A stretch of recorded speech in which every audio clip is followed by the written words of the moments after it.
Hello students, आपके अपने learning platform learn of square में आपका स्वागत है। आज मैं फिर लेके आया हूँ आपके लिए क्लास 10th साइंस का chapter acid base and salt का पार्ट 4, जिसमें हम पढ़ेंगे सॉल्ट्स यानी लवण के बारे में। इसमें हम formation of salts, there uses and there types को स्टडी करेंगे। तो आइए चलते हैं। सबसे पहले देखते हैं इंट्रोडक्शन ऑफ सॉल्ट यानी सॉल्ट्स क्या होते हैं। तो salt is an ionic compound, यानी जो सॉल्ट होता है वो एक आयनिक कंपाउंड होता है जिसमें आयन्स होते हैं और जो बनता है एसिड और बेस यानी अम्ल और क्षार के बीच रिएक्शन से। यानी जब एसिड और बेस आपस में रिएक्ट करते हैं तो ये रिएक्शन कहलाती है न्यूट्रलाइजेशन यानी उदासीनीकरण, और इसमें बनते हैं लवण यानी सॉल्ट और वाटर। तो इसमें क्या बनते हैं, सॉल्ट प्लस वाटर बनता है इसमें रिएक्शन में, और इस रिएक्शन को कहते हैं न्यूट्रलाइजेशन रिएक्शन। अब इस सॉल्ट जो है उसमें पॉजिटिव आयन हमें मिलता है एक बेस से पॉजिटिव आयन, और जो एसिड से मिलता है हमें नेगेटिव आयन यानी एनायन। आइए चलते हैं, देखते हैं कुछ इसकी रिएक्शंस के बारे में। तो सबसे पहले हम देखते हैं एसिड और बेस के एग्जाम्पल। एसिड और बेस जब रिएक्ट करते हैं सॉल्ट और वाटर बनाते हैं। जैसे कि यहाँ पर एक HCl एसिड है और बेस है NaOH, तो बना रहे हैं सॉल्ट NaCl प्लस H2O। ऐसे ही कुछ और हम एग्जाम्पल देख लेते हैं, जैसे HNO3 एक आपका एसिड है और KOH एक बेस है, तो ये भी रिएक्ट करके बनाएगा KNO3 जो भी एक सॉल्ट है और बनाएगा वाटर। तो ये एक कैरेक्टरिस्टिक रिएक्शन है सॉल्ट के बनने की, जिसमें एसिड और बेस रिएक्ट करके सॉल्ट और वाटर बनाते हैं, और इस रिएक्शन को कहते हैं न्यूट्रलाइजेशन रिएक्शन यानी उदासीनीकरण अभिक्रिया। अब हम देखते हैं कि सॉल्ट कितने टाइप के होते हैं, यानी सॉल्ट के क्या क्या प्रकार हैं। तो सॉल्ट आपके 3 टाइप के होते हैं। सबसे पहले है एसिडिक सॉल्ट, दूसरा है न्यूट्रल और तीसरा है बेसिक सॉल्ट। एसिडिक सॉल्ट यानी ये होते हैं अम्लीय लवण, ठीक है। इसमें जो एसिड होता है वो स्ट्रॉन्ग होता है यानी अम्लीय लवण। दूसरे होते हैं न्यूट्रल यानी उदासीन। ये सॉल्ट कैसे होते हैं, न्यूट्रल होते हैं, ना तो ये एसिडिक होते हैं ना ही बेसिक होते हैं, ये होते हैं उदासीन लवण। तीसरे होते हैं बेसिक यानी क्षारीय लवण, यानी ये स्ट्रॉन्ग बेस से मिलकर बने होते हैं मेनली, ठीक है। तो ये रहे आपके 3 टाइप के सॉल्ट, एसिडिक, बेसिक और न्यूट्रल। तो आप सबसे पहले हम 1 बाय 1 देख लेते हैं न्यूट्रल सॉल्ट्स क्या होते हैं। तो न्यूट्रल सॉल्ट्स जो होते हैं वो बनते हैं एक स्ट्रॉन्ग एसिड और स्ट्रॉन्ग बेस के बीच रिएक्शन से, यानी एक प्रबल अम्ल और प्रबल क्षार जब आपस में अभिक्रिया करते हैं तो वो बनाते हैं न्यूट्रल यानी उदासीन लवण। और क्योंकि ये उदासीन यानी न्यूट्रल होते हैं तो इनका pH होता है 7, जो हम जानते हैं कि 7 पॉइंट जो है वो न्यूट्रल पॉइंट होता है। जैसे हम देखें यहाँ पर HCl और NaOH की रिएक्शन से बनता है NaCl, क्योंकि यहाँ पर HCl और NaOH दोनों ही स्ट्रॉन्ग एसिड और बेस हैं, तो ये बनाते हैं न्यूट्रल सॉल्ट। अब हम चलते हैं कुछ एग्जांपल्स की ओर, जिसमें हम कुछ न्यूट्रल सॉल्ट्स को बनाएंगे। सबसे पहले हम ले लेते हैं एक एसिड HCl जो कि एक स्ट्रॉन्ग एसिड है, और एक स्ट्रॉन्ग बेस ले लेते हैं जो कि KOH है। अब इसमें हम देखेंगे तो क्या बनेगा, KCl जो कि एक न्यूट्रल सॉल्ट है और एक वाटर आपका बन जाएगा। ऐसे ही हम एक और स्ट्रॉन्ग एसिड ले लेते हैं HNO3 और इसकी रिएक्शन कराते हैं NaOH से जो कि एक स्ट्रॉन्ग बेस है, तो ये बनाएगा NaNO3। तो जब भी आप सॉल्ट बनाएं तो उसमें देखें कि मेटल का जो है ये पॉजिटिव आयन यहाँ से मिलता है और एसिड से हमको नेगेटिव आयन मिलता है। ऐसे यहाँ पर Na प्लस रहेगा और Na3 जो है वो माइनस का रहेगा। तो ये मिल करके एक सॉल्ट बनाते हैं जिसमें पॉजिटिव आयन आपका मेटल का होता है और नॉन मेटल का होता है नेगेटिव आयन। तो ये बना पोटेशियम क्लोराइड और ये बना सोडियम नाइट्रेट। ऐसे ही हम एक और एसिड ले लेते हैं H2SO4 यानी सल्फ्यूरिक एसिड, जिसकी हम रिएक्शन कराते हैं NaOH जो भी एक क्या है, एक स्ट्रॉन्ग एसिड और स्ट्रॉन्ग बेस। तो यहाँ पर बनेगा Na2SO4, इसको बैलेंस करने के लिए हम यहाँ पर 2 लगा देते हैं प्लस H2O, तो ये बना आपका सोडियम सल्फेट। तो ये तीनों जो आपके सॉल्ट हैं वो क्या है, न्यूट्रल सॉल्ट हैं, क्योंकि ये स्ट्रॉन्ग एसिड और स्ट्रॉन्ग बेस से बने हुए हैं, ठीक है। तो ये रहे आपके न्यूट्रल सॉल्ट। अब नेक्स्ट पे चलते हैं जो कि है एसिडिक सॉल्ट। तो एसिडिक सॉल्ट जैसे नेम बता रहा है, इसमें यहाँ पर ये बनते हैं स्ट्रॉन्ग एसिड और वीक बेस के बीच रिएक्शन से, यानी इसमें जो अम्ल है वो प्रबल होता है यानी स्ट्रॉन्ग होता है, और क्षार जो होता है वो दुर्बल होता है। और क्योंकि ये एसिडिक है और आप जानते हैं कि 0 से 7 के बीच जो एसिड का पीएच होता है, तो ये 7 से क्या होता है, इनका पीएच जो होता है वो कम होता है। तो ये होते हैं एसिडिक सॉल्ट जिनका पीएच होता है 0 से 7 के बीच में। जैसे कि यहाँ पर एक सॉल्ट बन रहा है अमोनियम क्लोराइड NH4Cl, जो बनता है HCl जो कि स्ट्रॉन्ग एसिड है, और ये है बेस, वीक बेस जो कि NH4OH है। तो आइए चल के इसके कुछ एग्जाम्पल्स हम लोग देख लेते हैं कि ये एसिडिक सॉल्ट कैसे बनते हैं। तो इसमें हम लेंगे एक स्ट्रॉन्ग एसिड HCl यानी हाइड्रोक्लोरिक एसिड, एक वीक बेक ले लेते हैं हम NH4OH। तो यहाँ पर बनेगा एसिडिक सॉल्ट NH4Cl यानी अमोनियम क्लोराइड और वाटर। ठीक है, ऐसे ही हम एक और स्ट्रॉन्ग एसिड ले लेते हैं और एक वीक बेस ले लेते हैं जो कि है ZnOH का होल ट्वाइस यानी जिंक हाइड्रो ऑक्साइड। तो आपका बनेगा ZnCl2 प्लस H2O। यहाँ पर बैलेंस करने के लिए हम 2 लगा लेते हैं। तो हमने देखा कि यहाँ पर स्ट्रॉन्ग एसिड और वीक बेस से बन रहे हैं एसिडिक सॉल्ट, क्योंकि एसिड यहाँ पर स्ट्रॉन्ग है इसलिए सॉल्ट क्या होता है, एसिडिक होते हैं।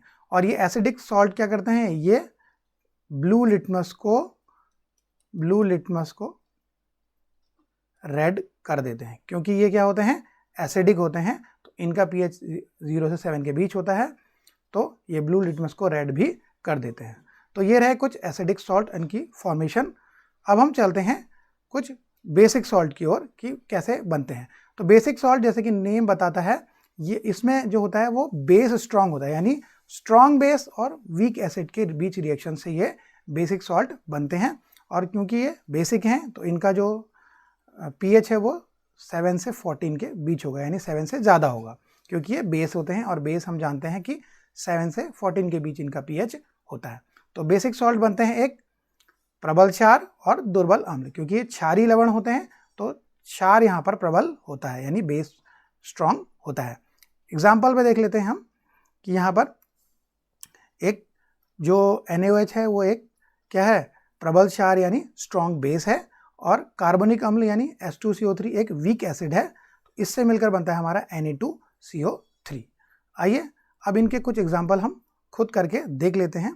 तो सबसे पहले वीक एक एसिड ले लेते हैं, वीक जैसे कि H2CO3, ये है आपका कार्बोनिक एसिड जो हमारी कार्बोनेटेड ड्रिंक्स में मिलता है, जैसे कोला पेप्सी जो आप पीते हैं उनमें ये होता है। और एक स्ट्रॉन्ग बेस ले लेते हैं NaOH, तो ये आपका बनेगा Na2CO3 यानी सोडियम कार्बोनेट। यहाँ पर 2 लगा लेते हैं बैलेंस करने के लिए, प्लस वाटर। ऐसे यहाँ पर एक और वीक एसिड ले लेते हैं CH3COOH जो कि है एसिटिक एसिड। तो ले लेते हैं हम एसिटिक एसिड, और एक स्ट्रॉन्ग बेस ले लेते हैं KOH। तो आपका क्या बनेगा CH3COOK प्लस H2O। तो ये आपका क्या बना, एक बेसिक सॉल्ट बना। ठीक है, तो ये बने आपके बेसिक सॉल्ट जो कि क्या बनते हैं, वीक एसिड और स्ट्रॉन्ग बेस, क्योंकि बेसिक सॉल्ट हैं तो बेस यहाँ पर स्ट्रॉन्ग रहता है। ठीक है, तो ये आपने देखा बेसिक सॉल्ट की फॉर्मेशन। अब हम देखते हैं कुछ डबल सॉल्ट की। डबल सॉल्ट क्या होते हैं, जैसे कि नेम बताता है डबल सॉल्ट, इसमें ये जो सॉल्ट होते हैं वो 2 सिंपल सॉल्ट्स के मिक्सिंग से बनते हैं, यानी जब 2 अलग अलग सॉल्ट्स यानी 2 अलग अलग लवण क्या करते हैं, इनके जो आपस में रिएक्शन होती है तो और क्रिस्टलाइजेशन होता है बाद में, तो उससे ये डबल सॉल्ट यानी द्विक लवण बनते हैं। द्विक लवण या द्विलवण, इसमें 2 लवण होते हैं। जैसे हम देखें यहाँ K2SO4 और Al2SO4 यानी पोटेशियम सल्फेट और एल्यूमिनियम सल्फेट जो है यहाँ पर 2 सॉल्ट्स हैं जो कि बना रहे हैं पोटाश फिटकरी, जो हम यूज़ करते हैं कभी कट जाए तो भी हम इसको लगाते हैं। पानी को साफ़ करने के लिए भी फिटकरी का यूज़ करते हैं, आपके घरों में भी फिटकरी होती है। तो इसका फॉर्मूला है K2SO4 Al2SO4 का होल थ्राइस इंटू 24H2O। तो ये एक द्विक लवण यानी डबल सॉल्ट है, क्योंकि इसमें आपको देख रहे हैं 2 लवण हैं, K2SO4 और Al2SO4, और इसमें वाटर के कुछ मॉलिक्यूल भी हैं। तो ये रहे आपके डबल सॉल्ट। अब हम चलते हैं कुछ कॉमन सॉल्ट्स जो यूज़ होते हैं हमारे लेबोरेटरीज़ में और घरों में भी। तो हम सबसे पहले आते हैं सोडियम क्लोराइड यानी साधारण नमक, जिसका फॉर्मूला होता है NaCl। ठीक है, इसे हम टेबल सॉल्ट भी कहते हैं। और अब सबसे पहले देखते हैं कि कैसे फॉर्मेशन होता है। तो जनरली जो साधारण नमक होता है ये समुद्र के पानी से, सी वाटर से बना जाता है। इसको इवोपरेट करते हैं तो जो सॉल्ट होता है वो हमको मिल जाता है, क्योंकि जो समुद्री पानी होता है वो सी वाटर बहुत ही सैलाइन यानी खारा होता है। तो या फिर सेंधा नमक के कुछ भंडार होते हैं, यानी जो अर्थ में भी कुछ माइनिंग होती है उससे भी नमक के जो होते हैं नमक की चट्टानें हमें मिलती हैं, फिर उनको पीसकर जो है वो नमक बनाया जाता है। अब आते हैं इसके उपयोग में। सबसे पहले नमक का हम उपयोग खाने में बनाने में करते हैं। बिना नमक के कोई भी खाना हमें अच्छा नहीं लगता। तो सीजनिंग और प्रिजर्विंग फूड, तो नमक क्या होता है, एक तो पानी को बाहर निकाल देता है, यानी पानी को एब्जॉर्ब कर लेता है। तो ये चीज़ों को सुखा करके यूज़ करने में भी यूज़ होता है, यानी प्रिजर्विंग फूड। तो नमक से हम क्या करते हैं, चीज़ों को सुखा करके उसके ड्राई कर लेते हैं और बहुत टाइम तक इसको हम प्रिजर्व करके यूज़ कर सकते हैं। यानी खाद्य पदार्थों को सुरक्षित रखने के लिए भी नमक ज़रूरी होता है। और नमक से ही क्या बन सकता है, NaOH और Cl2 जैसी जो गैस हैं, इनके भी निर्माण हम कर सकते हैं। और चिकित्सा प्रयोजनों के लिए, यानी जो सैलाइन सोल्यूशन होता है नमक का, वो हमारे बॉडी फ्लूइड के जैसा होता है, तो इसमें भी सैलाइन सोल्यूशन भी ज़रूरत पड़ने पर हमें चढ़ाया जाता है, यानी नमक का सॉल्यूशन। और सर्दियों में जो होता है, विंटर सीजन में जब बर्फ़ गिर जाती है, तो उसमें डी आइसिंग यानी बर्फ़ को हटाने के लिए भी नमक को डाला जाता है, जो कि जल्दी बर्फ़ को पिघला देता है। और इससे क्या होता है, जल्दी जो बर्फ़ है वो हट जाती है और रोड आसानी से रोड पर चला जा सकता है। तो ये रहा साधारण नमक यानी सोडियम क्लोराइड। अब चलते हैं नेक्स्ट सॉल्ट पर, जो कि है सोडियम हाइड्रोक्साइड, यानी जिसे हम कास्टिक सोडा भी कहते हैं। इसका फॉर्मूला है NaOH, सोडियम हाइड्रो ऑक्साइड। तो हम जैसे देखते हैं कि ये क्या है, प्रबल क्षार है, यानी ये एक स्ट्रॉन्ग बेस है। अब देखते हैं सबसे पहले फॉर्मेशन क्या है। फॉर्मेशन इसका क्लोर एल्कली प्रोसेस से किया जाता है। इस प्रोसेस में क्या होता है, जो NaCl है उसको एक वाटर के साथ सॉल्यूशन बनाया जाता है। तो वो इसको जब गर्म हीट किया जाता है और तो तब बनता है आपका सोडियम हाइड्रोक्साइड, क्लोरीन और हाइड्रोजन गैस निकलती है। क्योंकि यहाँ पर एक NaOH जो कि एक एल्कली है और क्लोरीन गैस है, तो इसे हम कहते हैं क्लोर एल्कली प्रोसेस भी कहा जाता है, जिसमें कि क्लोरीन और ये एल्कली यानी एक बेस बनता है। तो सोडियम हाइड्रोक्साइड बनता है NaCl और H2O के बीच रिएक्शन से, और इसको इलेक्ट्रिक हीट किया जाता है, तो ये बनता है। अब इसके यूजेस पे देख लेते हैं। ये सोप और डिटर्जेंट बनाने में, साबुन वगैरह बनाने में यूज़ होता है, क्योंकि एक बेस है स्ट्रॉन्ग और ये साफ़ सफाई में काम आता है। और ये ड्रेन क्लीनर, जैसे हार्पिक वगैरह यूज़ करते हैं घरों में, तो ये नालियाँ वगैरह खोलने के लिए भी ड्रेन क्लीनर्स में यूज़ किया जाता है। और जनरली इसका यूज़ सोप और डिटर्जेंट बनाने में होता है। तो ये रहा सोडियम हाइड्रोक्साइड यानी कास्टिक सोडा, फॉर्मूला NaOH। अब चलते हैं हम नेक्स्ट पर, जो है ब्लीचिंग पाउडर। इसको हिंदी में कहते हैं हम विरंजक चूर्ण भी कहते हैं। हिंदी में कहते हैं हम विरंजक चूर्ण, ब्लीचिंग पाउडर। सबसे पहले इसका फॉर्मूला देख लेते हैं। कैल्शियम ऑक्सीक्लोराइड यानी CaOCl2, कैल्शियम ऑक्सीक्लोराइड। तो इसमें कैल्शियम भी होता है और क्लोरीन भी होती है। तो इसको बनाया जाता है स्लैग्ड लाइम यानी बुझे हुए चूने पर क्लोरीन की रिएक्शन से बनाया जाता है। तो ये बनता है ब्लीचिंग पाउडर। और जैसा कि इसका नाम बताता है, ब्लीच करना इसका काम होता है। ब्लीच यानी रंग को उड़ाना, विरंजक मतलब जो रंग को उड़ा दे। ठीक है, तो इसको जो जितने भी फाइबर्स होते हैं, नेचुरल फाइबर्स, कॉटन, लिनन और जो पेपर इंडस्ट्रीज में जो पल्प मिलता है हमें, उसका रंग सफ़ेद नहीं होता, वो उड़ा करके सफ़ेद बनाया जाता है। यानी ब्लीचिंग में काम आता है ये, कपड़ों की ब्लीचिंग में और पेपर बनाने में भी यूज़ होता है। ऐसे ही ये ब्लीचिंग पाउडर जो होता है एक डिसइंफेक्टेंट भी होता है। तो ये ड्रिंकिंग वाटर से कीटाणु यानी जर्म्स को किल करने के लिए भी यूज़ होता है ब्लीचिंग पाउडर। अब आते हैं नेक्स्ट, प्लास्टर ऑफ पेरिस। तो नेक्स्ट है आपका प्लास्टर ऑफ पेरिस यानी POPB से कहते हैं। सबसे पहले इसका फॉर्मूला देख लेते हैं। यह है CaSO4 हाफ H2O यानी calcium sulphate, CaSO4 calcium sulphate hemihydrate, मतलब इसमें हाफ जो है H2O यानी जल के अणु भी लगे हुए हैं। सबसे पहले इसके फॉर्मेशन देख लेते हैं। तो ये बनता है जिप्सम यानी कैल्शियम सल्फेट 2H2O को हीट करते हैं जब कितने पर 373 यानी 100 डिग्री सेल्सियस पे इसको हीट करते हैं जिप्सम को, तब बनता है आपका प्लास्टर ऑफ पेरिस और इसके साथ कुछ जल के अणु भी निकल जाते हैं। तो ये बना आपका प्लास्टर ऑफ पेरिस। सबसे पहले अब हम इसके यूज़ देख लेते हैं। तो सबसे पहले प्लास्टर जो आपके हड्डी टूटने पर प्लास्टर लगाया जाता है वो भी आपका इस प्लास्टर ऑफ पेरिस से ही इसमें यूज़ किया जाता है, उसको कड़क बनाने के लिए यानी हार्ड बनाने के लिए। ये मूर्तियाँ, स्कल्पचर्स, टॉयज़ बनाने के लिए यूज़ होता है। और जो कंस्ट्रक्शन वर्क में आपके मकानों में जो है दीवारों को चिकना बनाने के लिए और दरारों को भरने के लिए भी ये POP यूज़ होता है। और डेकोरेटिव, जो सीलिंग में डेकोरेटिव डिज़ाइन बनाए जाते हैं छत के ऊपर अंदर से, तो उसमें भी ये क्या होता है, यूज़ होता है POP यानी प्लास्टर ऑफ पेरिस।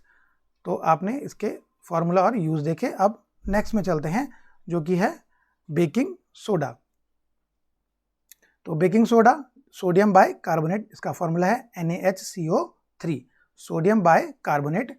ये भी आपका क्या है, एक बेसिक सॉल्ट है। ये भी क्या है, एक बेसिक सॉल्ट है, ठीक है, क्योंकि ये बना है स्ट्रॉन्ग बेस NaOH से, तो ये है बेसिक सॉल्ट। अब सबसे पहले इसकी फॉर्मेशन देख लेते हैं सोडियम बाय कार्बोनेट की। तो ये बनता है साल्वे प्रोसेस से, जिसमें NaCl और H2O के जो सॉल्यूशन को अमोनिया के साथ और CO2 के साथ रिएक्ट कराया जाता है, जिसमें कि आपका बनता है सोडियम बाय कार्बोनेट और अमोनियम क्लोराइड बनता है, ठीक है। तो ये साल्वे प्रोसेस से तैयार किया जाता है। अब इसमें देख लेते हैं यूजेस बेकिंग सोडा के। सबसे पहले बेकिंग में यानी केक, पेस्ट्रीज वगैरह के पाउडर में इसको मिलाया जाता है, तो ये उनको फुला देता है और केक, पेस्ट्रीज बेकिंग में काम आता है। और ये क्लीनिंग यानी सफाई के रूप में भी काम आता है, क्योंकि इसमें स्ट्रॉन्ग बेस से बना है, तो क्लीनिंग एजेंट के रूप में भी, सफाई करने में भी काम आता है। क्योंकि ये एक बेसिक सॉल्ट है तो ये एसिडिटी को कम करने के लिए भी काम आता है, यानी हमारे पेट में एसिडिटी हो जाए तो ये एंटासिड के रूप में भी काम आता है और हमारे पेट की अम्लता को कम करता है और हमें दर्द से राहत देता है। और ऐसे ही ये फायर एक्सटिंग्विशर यानी आग बुझाने के यंत्रों में भी काम आता है, क्योंकि जो आग बुझाने के यंत्र होते हैं उनमें होता है सोडा एसिड फायर एक्सटिंग्विशर, यानी सोडा जो होता है यहाँ पर वो यूज़ होता है बेकिंग सोडा। और जब ये एसिड के साथ रिएक्ट करता है तो इसमें से क्या निकलती है, गैस निकलती है जो CO2 बहुत तेज़ी से, और ये आग को बुझा देती है। तो ये क्या है, अग्निशामक यंत्रों यानी अग्नि बुझाने वाले, आग बुझाने वाले यंत्रों में भी यूज़ होता है और सफाई के लिए भी ये बेकिंग सोडा यूज़ होता है। तो आपने देखे इसके यूज़ और फॉर्मूला। अब नेक्स्ट में चलते हैं जो कि है वॉशिंग सोडा यानी सोडियम कार्बोनेट, और इसमें 10 H2O के मॉलिक्यूल्स भी लगे रहते हैं, ठीक है। तो सबसे पहले फॉर्मेशन इसकी देख लेते हैं कैसे बनता है। तो सोडियम बाइकार्बोनेट को गर्म करके बनाया जाता है। तो सबसे पहले हम सोडियम बाइकार्बोनेट को गर्म करते हैं, जिससे बनता है सोडियम कार्बोनेट, वाटर और CO2। फिर इस सोडियम कार्बोनेट को वाटर से, यानी क्या किया जाता है, दोबारा इसमें वाटर डाला जाता है, जिससे कि 10 H2O इसमें ऐड हो जाते हैं वाटर के मॉलिक्यूल। तो बनता है आपका सोडियम कार्बोनेट, जो कि है वॉशिंग सोडा यानी धोने का सोडा भी हम इसे कह सकते हैं, धोने का सोडा। तो जैसे नाम ही इसका है धोने का सोडा। तो यूजेस में सबसे पहले क्लींजिंग एजेंट, ये कपड़े धोने में, लॉन्ड्रीज में और घरेलू और इंडस्ट्रियल पर्पज़ में यूज़ होता है, यानी इंडस्ट्रीज़, फैक्ट्रीज़ में भी ये साफ़ सफाई में यूज़ हो जाता है। ऐसे ही ये कठोर जल को क्या करता है, मृदु बनाता है, यानी हार्ड वाटर। तो हार्ड वाटर क्या होता है, जो हार्ड वाटर वो होता है जो पानी में झाग नहीं देता। तो ये डिटर्जेंट, सर्फ वगैरह में भी यूज़ होता है, जिससे कि हम कपड़ों की सफाई अच्छी तरह कर सकते हैं, क्योंकि ये हार्ड वाटर में भी क्या करता है, बहुत अच्छा झाग देता है और साफ़ सफाई करने में काम आता है, क्योंकि ये जो हार्ड वाटर के कैल्शियम, मैग्नीशियम आयंस को हटा देता है और क्या करता है, अच्छे से झाग देता है, जिससे कपड़े अच्छे साफ़ होते हैं। इसलिए इसको सफाई में यूज़ करते हैं वॉशिंग सोडा। इसका फॉर्मूला है Na2CO3 10H2O। तो ये आपने देखा वॉशिंग सोडा का फॉर्मूला और यूजेस। आई होप कि आपको ये वीडियो पसंद आया होगा, तो इस वीडियो को लाइक करें, अपने दोस्तों और क्लासमेट्स के बीच में ज़्यादा से ज़्यादा शेयर करें और हमारे चैनल को सब्सक्राइब करना ना भूलें। थैंक यू, धन्यवाद। मिलते हैं अगले वीडियो में।